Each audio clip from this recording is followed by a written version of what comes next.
Hello everyone, my name is Notepad and I'm back again for another chapter. Last time we did chapter 6, today we're going to be doing chapter 7. This one's a bit odd as this is not going to be a traditional pairing, as this is going to be between two women, in fact. Writing homosexual relationships is always a little bit more challenging than heterosexual ones. As you can tell, I'm not exactly a woman, nor am I gay.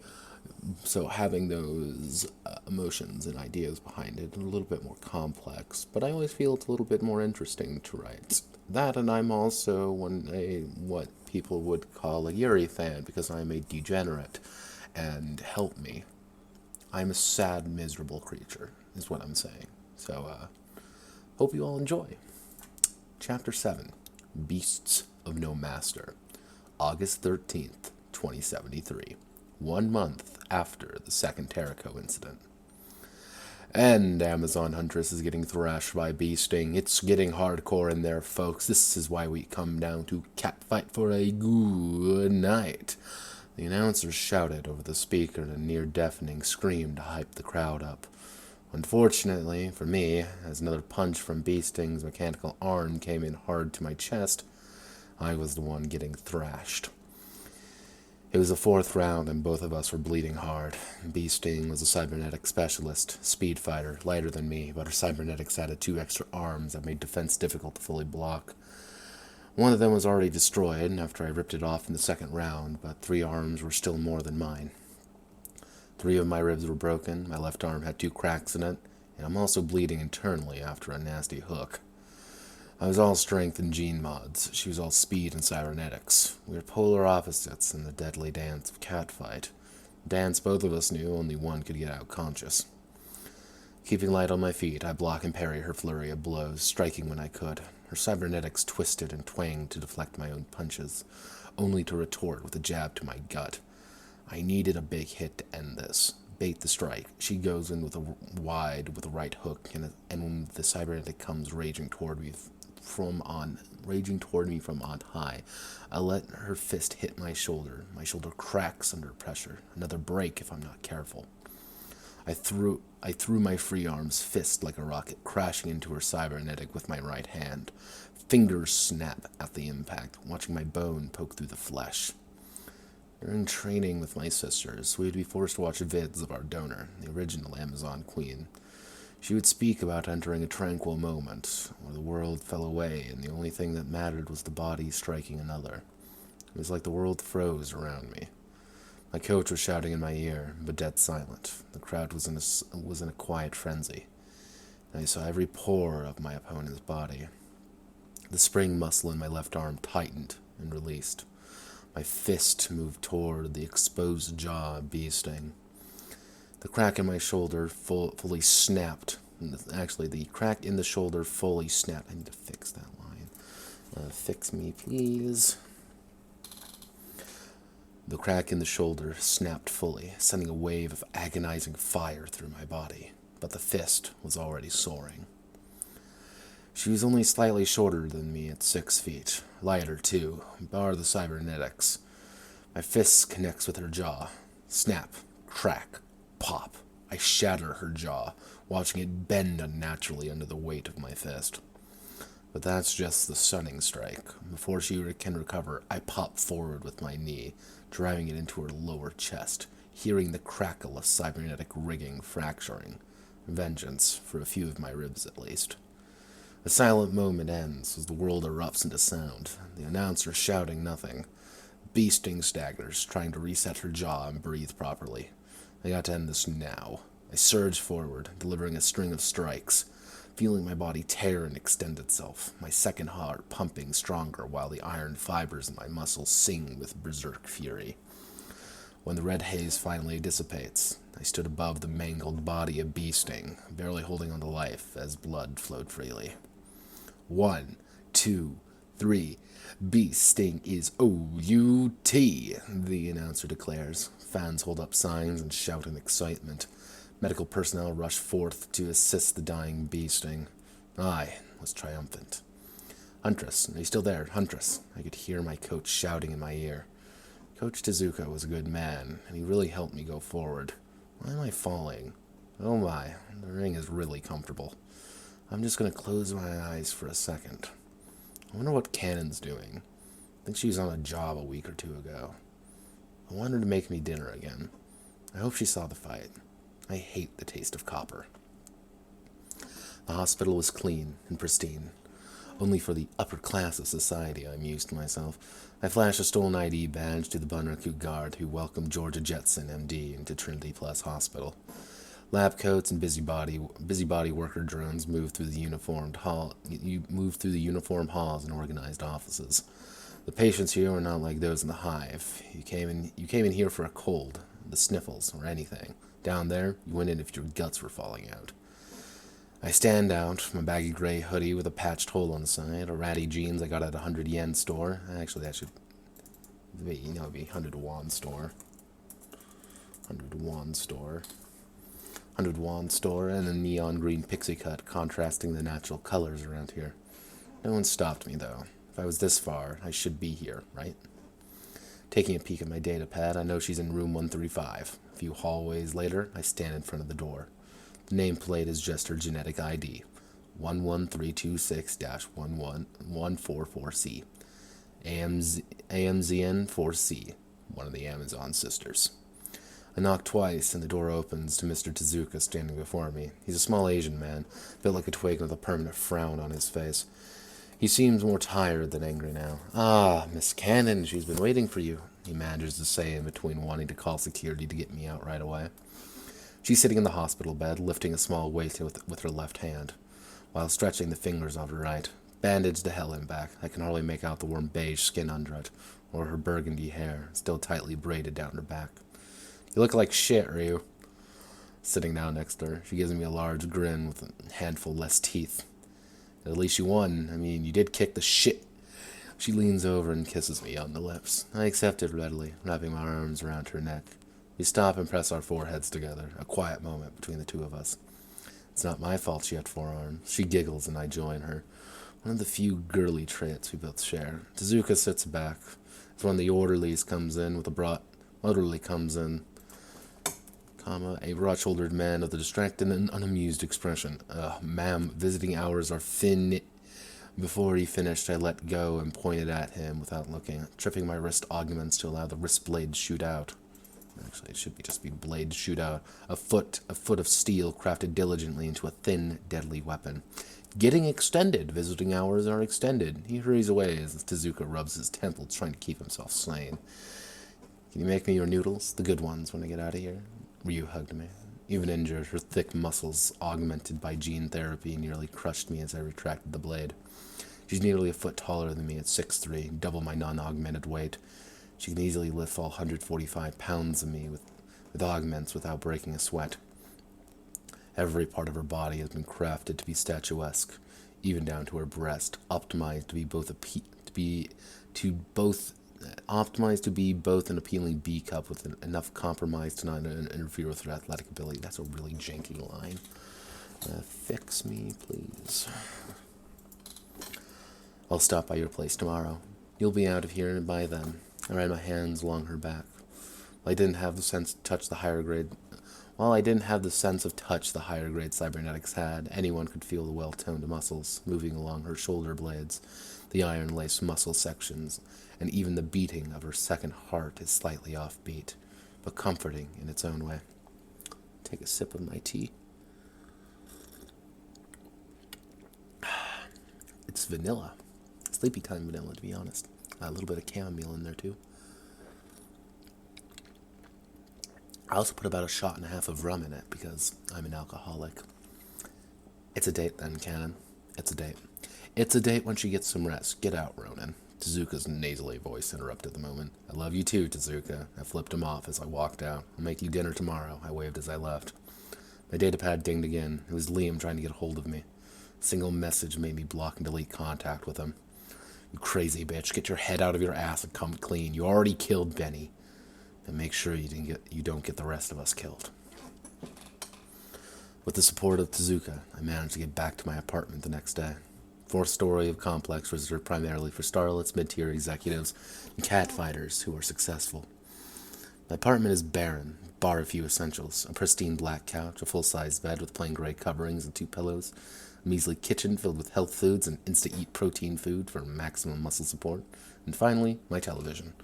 Widescreen to watch all the match replays on repeat.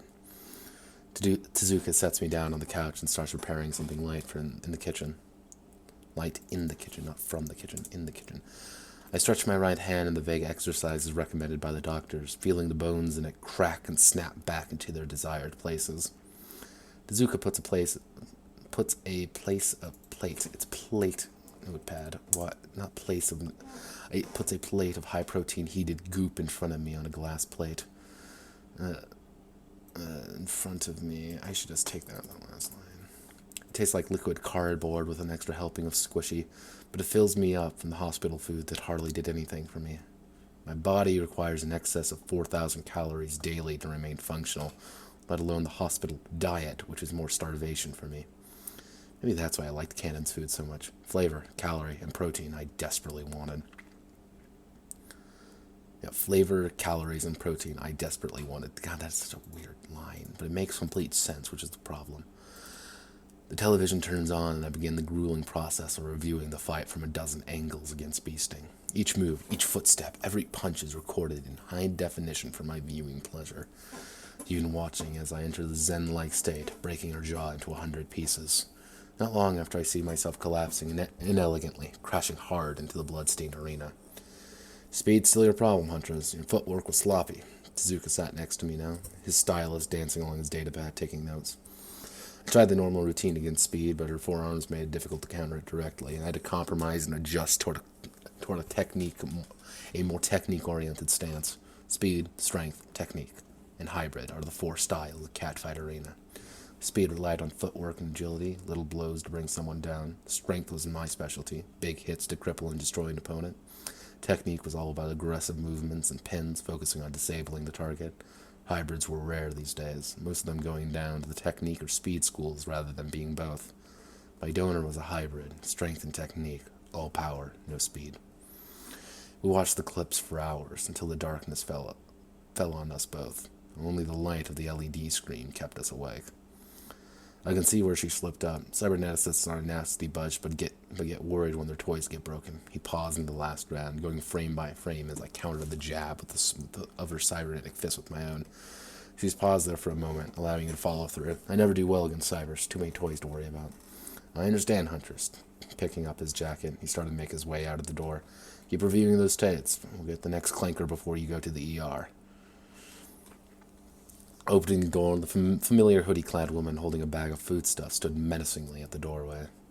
Clanker? Her voice was sure of itself. Somebody described it as cocky, but I only heard confidence. She pushed past Tezuka and made her way to the kitchen. Looking incredulous, he stormed off in a huff, shutting the door behind him with a bang. You two should get along one of these days, I said, walking up behind her, unpacking the goods. She's shorter than me, 5'7", light sandy skin, her short hair illuminated by green.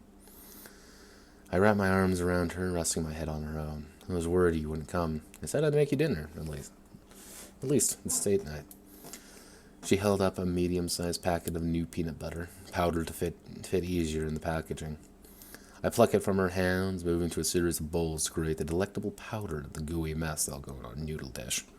For a few moments, it almost feels normal, a relationship. Just making dinner with one another on a quiet night. Normal. It's a strange thing to think about. Neither of us are quite on the normal scale of things. I'm a gene-edited fighter, born and raised to fight, kill, and die in an arena for entertainment. She's a street rodent, a person living on the edge and surviving the rough streets for a few handouts and corporations. Maybe it was fate that I found her in my locker room, arms shattered from a bullet wound during a run-gone VAD. Maybe it was stupidity that I hit her so security would not find her and helped her escape. Maybe it was foolish of us both to meet constantly after that, forming our strange little union. Mixing the powder and water, its consistency changed to the buttery substance.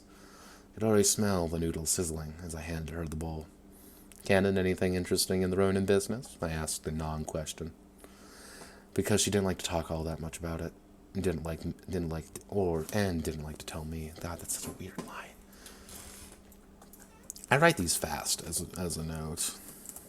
like real fast. Some problems are coming up, nothing I can't sort out. Her tone is unsure of itself, something that I can only pick up from out of her usual bravado. I turned to face her sweatshirt already off, revealing the sleek cybernetic arms. All she was wearing was the loose crop top, showing off her well-chiseled back and abs, and as well as her old jeans. Underneath those hold-filled pants rested another pair of cybernetic legs, endurance for running. I loved the muscles she had, maybe to contrast my own built-for-purpose look. Hers were all natural, forged by work and effort, while mine were designed. What problems? You can tell me anything. She paused for a moment, stirring the noodles slowly in a rhythmic motion. Time seemed to slow down as we both stood there, in our own little world apart from it all. What would you do if you worked for someone you didn't like, but paid well and you had a chance to take down? Her voice was serious, still not facing me as she methodically cooked dinner. I would want to take them down. Came up closer and ran my fingers down her neck and shoulders, wrapping my arms around her. Anyone you don't like has to be bad. I always love your honesty, she whispered, craning her neck slightly to kiss my chin. It's not that easy, though. I wish it was. People got hurt, and I don't know how to fix it. What you feel is right. I know you'll make the right choice. The timer dinged as we stood wrapped in one another, removing the pot from the heating top. That's such a odd no.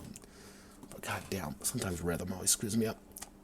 Removing the pot from the heating top, she set about making her famous noodles, putting out the various finery of 2 glass plates, a fork, and a cracking open trellis foggies to drink. We enjoy our quiet dinner, discussing nothing, a fight, and anything else we could talk about to clear the mood between us. Eventually, after more cheap beer, getting out some budget sake, drinking most of that, and finally turning to some cheap action vids, we find ourselves sitting on the couch, staring at nothing except the glitz and action of Action Ronin 5, Revenge of the Fire Ninja Clan. She sprawled out on the couch, her legs resting atop mine, as I leaned back, the haze of alcohol and food keeping me half awake in dreamland. Cannon eventually stands, wobbling slightly, before collapsing her frame into my lap.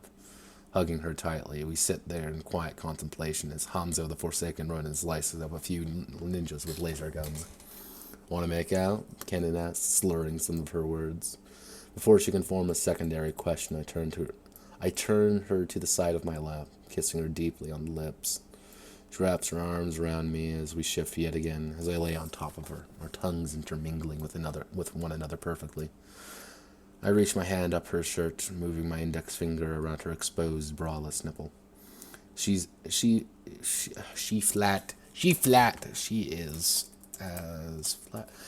flat as they come, so she rarely wears anything, but her voice is unmistakably feminine as she breathes heavily. She grabs the bottom of my shirt and pulls it over my head. Partially blind, I manage to sit up and remove the rest of it. Pulling the sports bra over my head, I see her struggle to remove her own shirt. I laugh as I assist her, pressing our breasts together. Mine are larger, but are still firm from the muscle tissue. McKenna never seems to mind. She cups one in her hand and begins suckling on it. Sucking or suckling? But keep it with sucking. Sucking on it, biting it slightly to get the sensation down my spine. In a moment of weakness, she manages to sit up slightly, pushing me back. Now situated between my legs, she grins as she gets on top of me, kissing my chest, neck, and lips passionately. The smell of alcohol and noodles still on her breath. She reaches down my pants. Simply sweatpants were being removed from the hospital today, running her middle finger across down my pelvis until she reaches my boy shorts, slipping deeper. Funny story about boy shorts, actually. I still had no idea what the hell they were for a long time. So I actually had to do like full-on investigation for it. This time for like guy moments. I had to do investigation into this, and I found it. So if anyone ever has any questions about women's undergarments, I for some reason know useless knowledge from someone who shouldn't know these things. But running her middle finger down my pelvis until she reaches my boy shorts. Slipping deeper, I can feel the cold metallic fingers explore the sensitive area as I begin to breathe heavily. One enters slowly from the top, entering and exiting, making its way deeper with each movement. All parts of my body want to close around her. But before my mind can recover, she exits, grabbing my sides of my pants and pulling them off with a single wide motion. Completely exposed, I lay there partially embarrassed, partially aroused. As I see her head slowly descend toward that sacred area, running my fingers in her hair, I feel her initial movements of her tongue. Heat rises through my body as every part of my reflexes tell me to close my legs, while another part of my mind wants them to simply give way. My body is tense and warm. The slippery feeling down below is comforting as I feel through her hair, full with a bit of grease to keep it looking right. She pops her head up slightly, those deep brown eyes cutting into my heart. Want to go to bed? That's a fucking terrible line. Fix me, please. God damn it. I nod the best I can as we both stand, neither taking hands off each other. Collapsing on the mattress, we continue this dance. I kiss her stomach at one point. She scratches my back with her nails at another. We both feel pleasure as our own juices stain the mattress in passionate love-making. We lay there at the end, spooning her naked form. It is the moments like these I believe we can be a normal couple. Two strangers who fell in love, laying in bed questioning what boring, normal things we'll be doing tomorrow. But that won't be the case, will it? By the morning, she'll be leaving, gone to some job or another. I won't see her for another week or so, then we'll repeat this dance again. I lean over to her sleeping ear and whisper softly, I love you, Cannon. I don't want you to get hurt. I rest back, drifting off to sleep. I love you, Cannon. I don't want you to get hurt. Her voice was sweet like chocolate fruits. The smell of her messy hair filling my nostrils and her warm flesh keeping my cybernetics warm. Benny's dead. The thought seemed to sit in my mind judgmentally, staring at me. He's not dead because of me, I argue. He's dead because you didn't tell him who you worked for. It's Jezebel. It's Jezebel. The courtroom of the mind suddenly closes, Liam's message ringing through my ears. The furious typing of his fingers. I could see it all again. Benny's got the data. The twins were injured. Dancer had already taken out two of the guards with her handgun that had no ammo. I could have forced Benny to give it to them, make it look like an accident, but I didn't. I let him go. I let him get in the damn car with Liam, have him keep the data, and kill the twins. The data wasn't important. It was the intent of the data. The intent was to draw out Wolf. Now Benny's dead and I have to drop the bait off at some hacker den tomorrow. I need to get a hold of Liam. No. I need to know where the data is. Then get a hold of Wolf. He'll know what to do. I feel Ryu's hand on my chest, holding it closer. She's my anchor. I will fight, kill, and die to protect her. Even if it means going against Jezebel. And that's it. One thing to note, as I have noted repeatedly before, is that there are quite a few little interberry chapters. I call them latent signals. And the entire idea of those latent signals are purely story bits. There's no sex or anything in them. And one is happening after every chapter. So, in case you're like, wow, this story is completely asinine, it makes no goddamn sense. It does if you read the latent signals. But obviously I'm not going to be reading those because I'm evil and want you to buy my book. Ha ha! Ha ha!